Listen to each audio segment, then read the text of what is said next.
You know what ruins a wedding faster than bad weather or a drunk uncle? A sister standing up during your vows and announcing she's pregnant. That was the moment. My moment. The one I'd waited my whole life for, hijacked by Melissa. Again. The thing is, it didn't even feel like a surprise. Not really. Somewhere deep down, I think I always knew she'd find a way to make my wedding about her. Like every other moment before it. She looked radiant, of course. Perfectly timed tears in her eyes, a subtle hand on her belly like a royal pregnancy reveal. People gasped.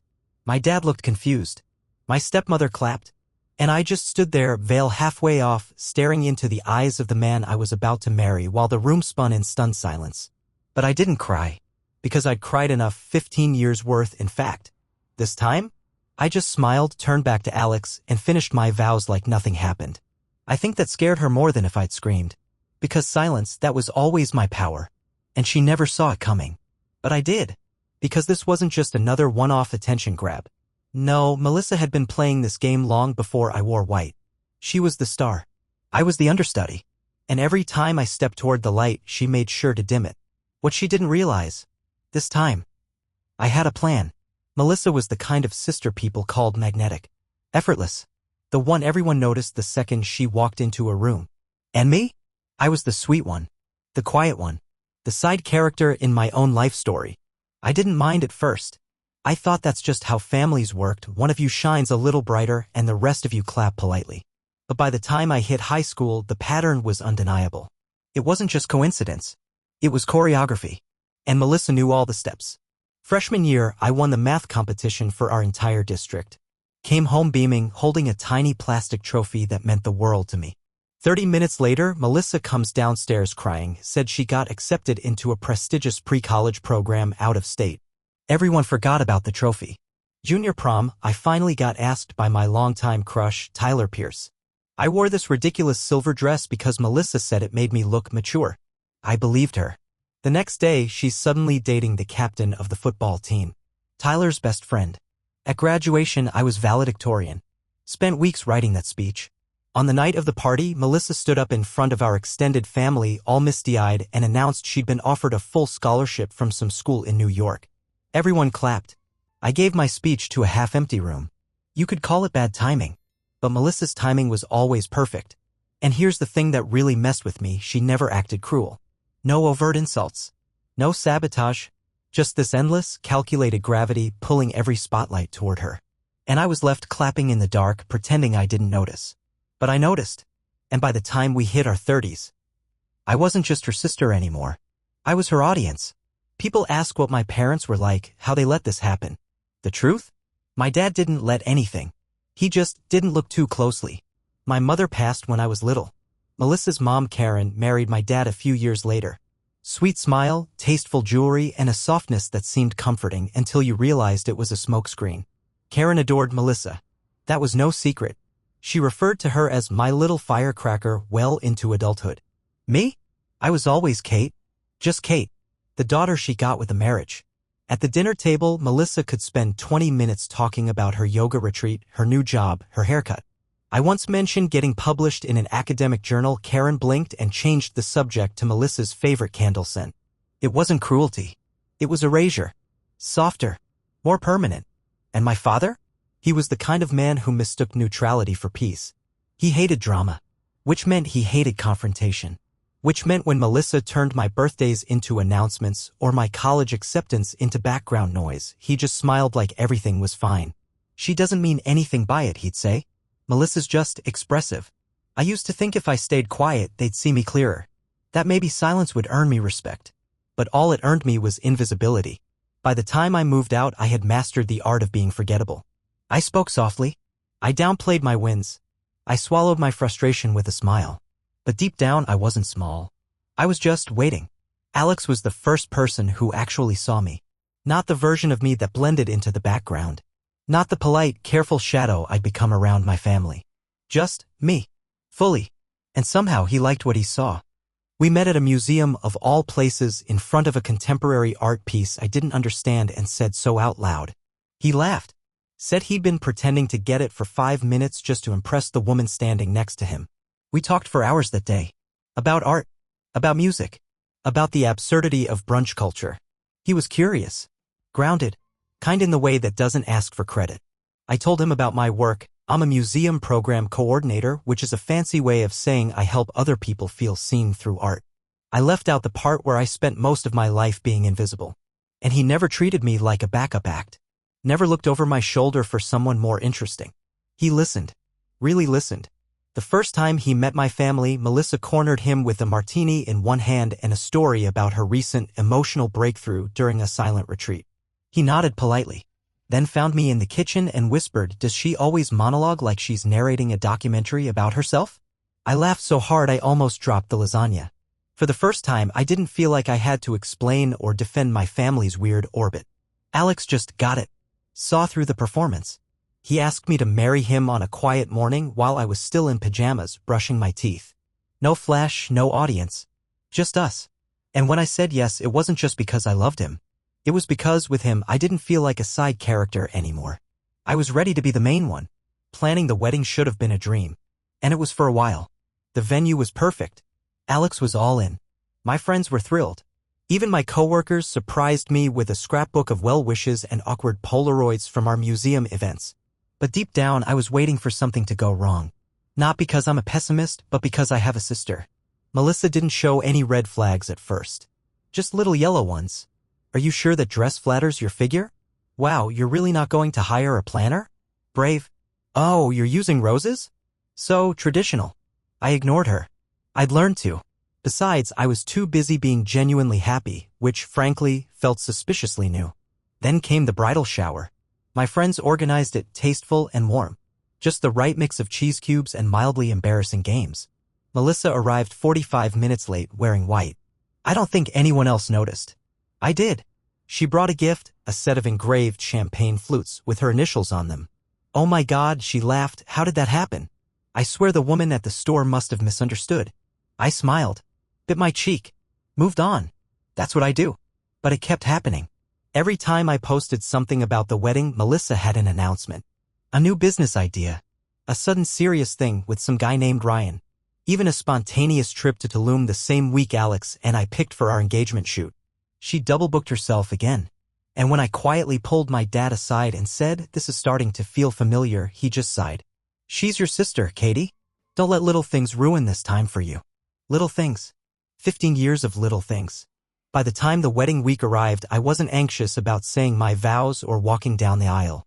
I was anxious about what Melissa would take from me this time. The morning of the wedding was quiet. Peaceful, even. My hairdresser showed up early, the makeup artist brought extra pastries, and the playlist I'd made months ago, full of soft acoustic songs, hummed in the background while my bridesmaids laughed and sipped mimosas. For once, I let myself believe the day could actually be mine. Alex texted from across town, "Can't wait to see you. Today you're the only thing that exists." I stared at that message for a long time. Then Melissa arrived. Not late. Not overdressed. Not dramatic. No, that would have been predictable. She came in perfectly composed, wearing a dress she claimed was mauve, though every camera would capture it as near white. She hugged me like we were best friends. Kissed me on the cheek. Smiled like she hadn't spent 15 years building a stage out of my milestones. She even handed me a gift, a photo of us as kids in a silver frame. "Thought it might ground you," she said, all sweetness. It almost worked. But standing there, veil in hand, looking at that photo of me half smiling in the background while she beamed front and center, something cracked. Not rage. Not even sadness. Just clarity. This wasn't forgetfulness. It wasn't attention-seeking. It was strategy. The ceremony started. Guests rose. Music swelled. My father walked me down the aisle, eyes misty. Alex looked like the air had been knocked out of him. For a moment, it was perfect. Until the vows. We stood there, hands joined, hearts full. I'd just finished mine, steady, simple, real. And then, Melissa stood up. Front row. No hesitation. She placed a hand gently on her stomach and said, loud enough for the mic to catch it, "I wasn't going to say anything today, but I'm pregnant." Silence. Not gasps. Not applause. Just silence. The priest blinked. Alex froze. My father turned his head slowly, like maybe he'd misheard. "And me?" I smiled. Not because I was okay, but because Melissa had finally overplayed her hand. The room didn't know what to do with itself. Some people looked confused. Others looked at me like I might faint or cry or slap her. A few, mostly Karen's friends, clapped. Not loud, but enough to make it worse. Applause at my wedding for her pregnancy. I felt Alex's hand tighten around mine. I think he was waiting for me to fall apart. I didn't. I turned back to the officiant and said, "We can continue." He looked stunned but nodded. We finished the ceremony. Alex said his vows beautifully, by the way, though his voice cracked more than usual. We kissed. Everyone cheered. Melissa dabbed her eyes like it was her movie finale. But I didn't break. Because the power of silence isn't in weakness, it's in discipline. In control. And in that moment, I controlled everything. The reception carried on. People tried to act normal. Melissa and Karen made the rounds, telling whoever would listen that they hadn't meant to upstage anyone, but you can't plan the timing of life's blessings. I watched them do it. And I smiled. All night. Because they thought I was swallowing the humiliation. They thought I was folding again. That I'd go home, cry into a gift bag, and let the memory rot like all the others. But they were wrong. Because this time I didn't cry. I planned. I spent the next week collecting photos, screenshots, clips from old parties, comments from relatives over the years, Melissa's posts announcing life events on the same days as mine, all with timestamps. And then I told Alex. He didn't ask questions. Just said, "Tell me what you need." And that's when we got to work. The plan wasn't born out of rage. Rage is loud, sloppy, temporary. What I wanted was precision, permanence. So we started with the photos. Every birthday of mine that mysteriously aligned with a Melissa milestone. Every family trip where she just happened to need a favor or have an announcement. I combed through albums like an archaeologist, uncovering a pattern I already knew by heart. Next came the videos. Dad's camcorder footage, old Facebook lives, even a few home movies Karen had proudly uploaded to YouTube back when she thought she was building legacy. In each one, there it was, me off to the side. Melissa, center stage. Talking louder. Laughing bigger. Always arriving late, always leaving with the story. And then the social media archive. Alex helped me pull public posts, stories, likes, shares. Like a forensic team dissecting a crime scene. The dates lined up too perfectly to be coincidence. The day I got promoted, Melissa announced her podcast launch. My engagement photos? Upstaged by her relationship reveal. Every time I took a step forward, she took the spotlight sideways. Alex called it psychological pickpocketing. We worked in silence. Late nights. Dim lights. No music. Just focus. It wasn't revenge. It was evidence. Because the truth wasn't just in what she did. It was in what my family allowed. How they brushed it off. How they called me sensitive. Dramatic. How they made "just let it go" their family slogan every time I pointed to the smoke while the fire burned behind them. 7 minutes. That's how long the final cut was. No narration. No text overlays. Just a title card at the start. Melissa, the whole truth. And at the end, my wedding. The moment she stood up and took what wasn't hers. Alex watched it once, quietly. When it ended, he didn't say a word. Just hit save. And asked, "When's the baby shower?"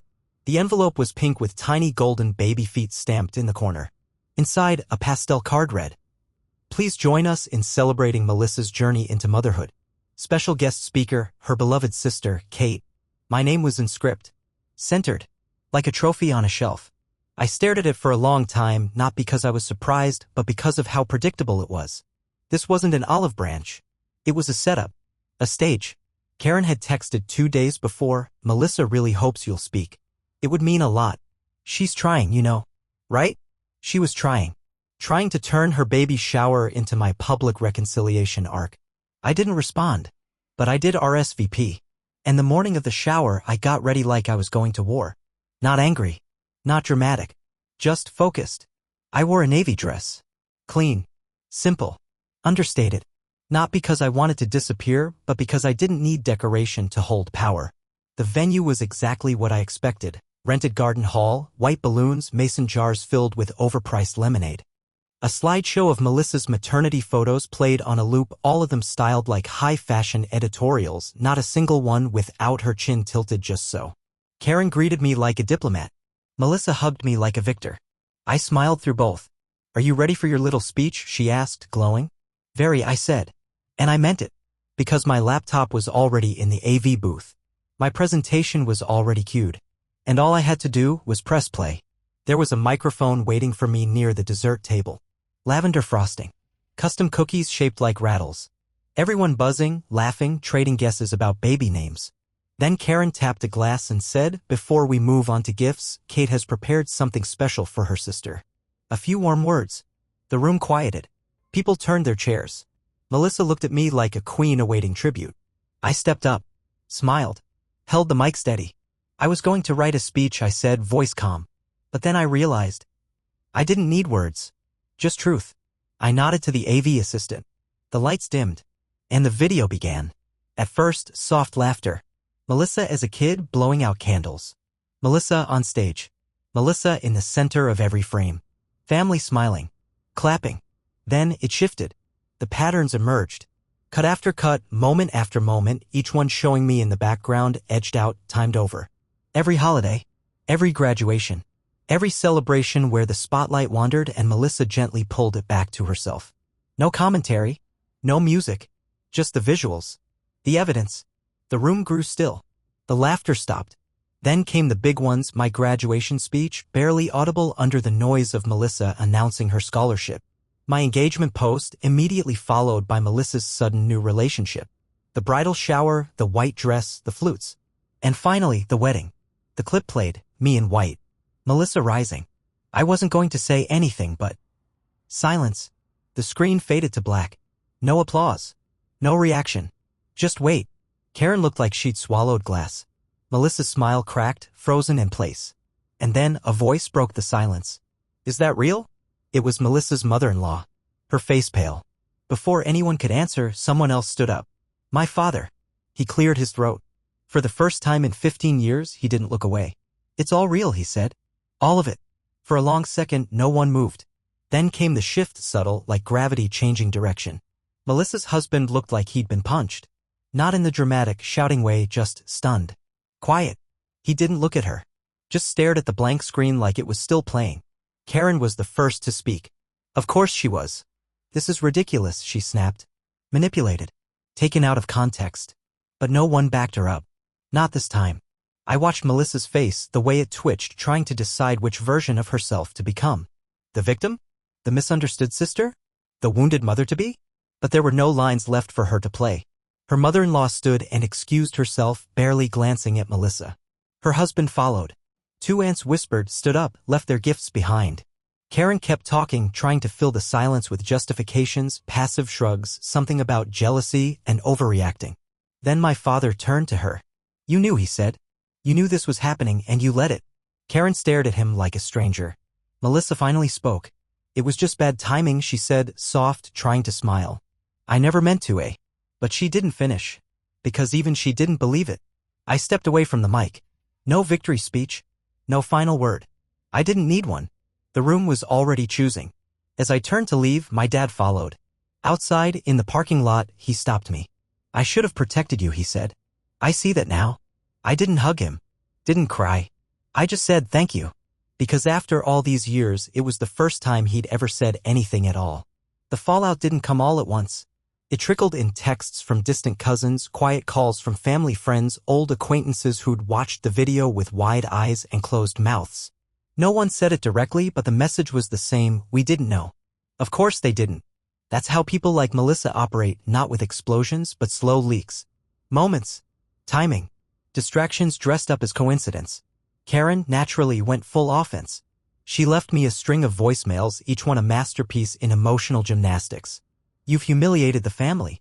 Your sister is pregnant, Kate. Do you really think this was the time? What happened to Grace?" Grace. I let that word sit in my inbox like a bad fruit. For 15 years, I had given them grace. Grace when Melissa hijacked my milestones. Grace when my father went mute. Grace when Karen made me feel like a guest in my own life. And the moment I showed the truth, not even in anger, just plainly, suddenly I was the problem. Melissa didn't call. She didn't message. She just disappeared. Which was fine. Because someone else did reach out. Alex's phone lit up late one evening. He glanced at the screen, looked at me, and said, "It's Melissa's husband." He answered. Listened quietly. Nodded. After he hung up, he sat beside me and said he saw it. All of it. He said, "I look at my wife differently now." I didn't say anything. I just stared out the window, watching the porch light flicker in the distance. That was the thing about the truth. It didn't just expose Melissa. It freed me. It wasn't triumph I felt after the shower. Not satisfaction. Just quiet. The kind of quiet that doesn't demand anything. That doesn't prove, perform, or explain. Alex and I went home and ordered takeout. We didn't debrief, didn't analyze. Just sat on the couch with spring rolls between us and the knowledge that something had shifted, something permanent. A few days later, my dad called again. Not with more apologies. Just to ask if I wanted to get lunch sometime. No pressure. Just the two of us. I said yes. Because while Melissa spent years building a spotlight, I had built something else, depth. Stability. And now finally, boundaries. Karen sent one last message. A long, dramatic email titled, "This isn't who we are." I didn't respond. Not because I was angry, but because it didn't deserve a reply. A week passed. Then two. And for the first time in my adult life, no one from my family was trying to extract something from me. No one was calling to ask me to smooth things over, to give Melissa another chance, to be the bigger person. There was just space. One afternoon I packed a box. Inside, a soft cotton blanket. A children's book I used to love. A simple card with no return address. For your child. May they grow up knowing what love looks like when it doesn't need an audience. I mailed it. Not for Melissa. For the baby. For me. Because kindness didn't mean return trips. There was no grand reunion. No tearful hug. No sisterly redemption arc. Just a slow, clean drift, the kind that happens when you finally stop pretending the tide isn't pulling you in opposite directions. Melissa stayed silent. I never asked why. Maybe she was embarrassed. Maybe she was calculating her next story. Maybe for the first time she realized there was nothing left to take. Karen, predictably, kept the narrative alive, told relatives I'd had a breakdown, that I was jealous, that the video had been edited unfairly. But fewer people were listening now. That was the part she didn't understand. When the curtain drops, the audience leaves. My father and I started having lunch every other Thursday. It wasn't therapy. He didn't try to rewrite history. But he listened. Asked real questions. Once, while stirring his coffee, he said, "I always thought keeping peace was the same as keeping you safe." I was wrong. That mattered more than any inheritance, any shared DNA. Alex? He stayed exactly the same. Steady. Protective. Proud. He never once said, "I told you so." He didn't have to. He'd known who I was, the real me, long before I stood in front of that room with nothing but a video and the truth. I wasn't angry anymore. That's what surprised me most. Because the real revenge wasn't in what I exposed. It was in what I rebuilt, the version of me that didn't shrink, didn't fold, didn't edit herself for someone else's comfort. I'd spent most of my life being the background. Yeah? I was standing in full light. It's strange, the way healing feels less like a sunrise and more like someone slowly turning up a dimmer switch. You don't even realize how dark it was until it isn't anymore. These days, I don't think about Melissa often. Not out of bitterness. Just distance. We live in the same city, technically. Same zip code, different worlds. I hear snippets now and then, a mutual friend mentioning her name, a tagged photo I scroll past without stopping. She still posts. Still curates. Still performs. But I don't watch the show anymore. Because I'm not part of it. And that's the real freedom, not hating someone, but no longer needing their validation, their explanations, or their apology. I sent one final thing to her. Quiet. Small. It was the original copy of the framed photo she gave me at the wedding, the one of us as kids. I mailed it back without a note. Let her decide what it meant. Alex and I talk about starting our own family someday. Maybe. Maybe not. But we already have something I never thought I'd get: peace. Not silence, not the kind I used to weaponize just to survive. But the kind that comes when you've told your story, stood your ground, and chosen yourself. Sometimes people ask if I regret playing that video. I don't. Because the real damage was never in what I revealed. It was in what they denied for 15 years. Now the story's told. The lights are on. And I'm not stepping back into the shadows ever again.